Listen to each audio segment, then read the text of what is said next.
मांग लिया तुमने अपनी समधन समधी जी से? कुछ नहीं मांगा था, अब माँ बाप हैं अपनी बेटी को तो खुद से वो कुछ देंगे ही ना। कलावती अब अलीशा का गृह प्रवेश करती है। अरे अलीशा बहू, क्या लेकर आई हो ट्रक भर के? लगता है सामान ज्यादा ही भेज दिया है तुम्हारे घर वालों ने। आंटी जी, मेरा दहेज तो कल आएगा। इस ट्रक में तो मैं ढेर सारी मुर्गियां लेकर आई हूँ। वो क्या है ना, मुझे नॉनवेज खाने का बहुत शौक है और यहाँ आसपास कोई नॉनवेज की दुकान भी नहीं है, इसीलिए। अलीशा की बात सुन सभी काफी हैरान होते हैं और वो जैसे ही ट्रक के पास जाकर देखते हैं तो उसमें सच में ढेर सारी मुर्गियां होती हैं, जिसे देख अब सभी लोग काफी हंसने लगते हैं। ठीक है कलावती बहन, सबकी बहू अलमारी, फ्रिज, टीवी, गाड़ी लेकर आती है, तुम्हारी बहू तो मुर्गी लेकर आई है। इसमें तो इतिहास में नया दहेज रच दिया। अब तो तुम्हारे घर में अलार्म की भी कोई जरूरत नहीं है, सुबह सुबह मुर्गियां बाग जो लगा देंगी। ये सब क्या है? हम जानते हैं कि तुझे नॉनवेज खाने का शौक है, लेकिन इतना भी क्या शौक जो दहेज में मुर्गियां ही उठा कर ले आई?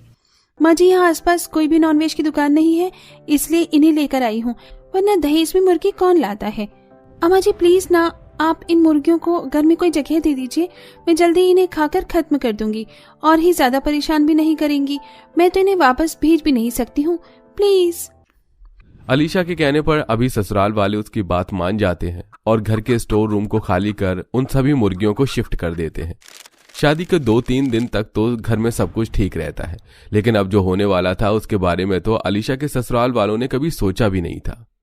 अरे यार, कितना समय हो गया है चिकन खाए हुए, 1 हफ्ते से नहीं खाया है मैंने। आज तो मैं बटर चिकन बनाऊंगी।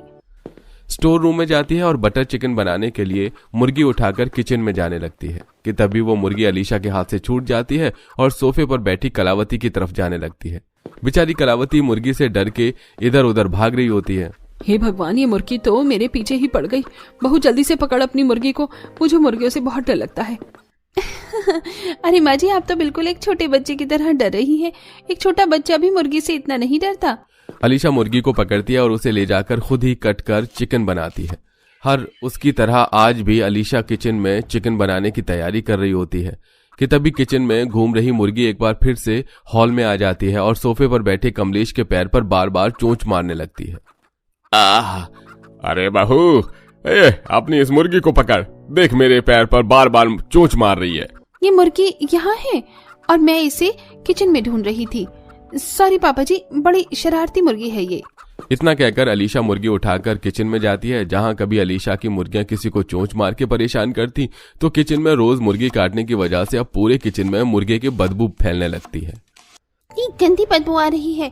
भाभी ने तो पूरे किचन को ही किसी